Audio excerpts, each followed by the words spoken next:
The Richest Man in Babylon consists of several important principles for financial success. Here are key lessons from the book. 1.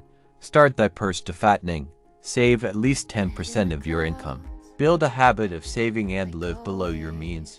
2. Make thy gold multiply. Invest wisely. Seek opportunities that can grow your wealth over time. Don't let your money sit idle. 3. Guard thy treasures from loss. Be cautious with investments, and don't take unnecessary risks. Ensure that your money is secure and protected. 4. Make of thy dwelling a profitable investment. Own your own home and make it an asset. Use real estate as a means of building wealth. 5.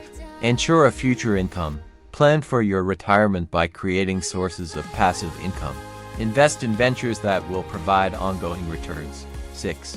Increase thy ability to earn. Continuously improve your skills and education. Increase your earning potential through self-development. 7. Make thy gold work for thee. Reinvest your earnings to compound your wealth. Allow your money to grow and work for you. These principles offer practical and timeless advice for achieving financial success and building wealth. Congratulations! You can say you read this great book in 1 minute. That's it for today. Please like and subscribe to my channel for more videos like this.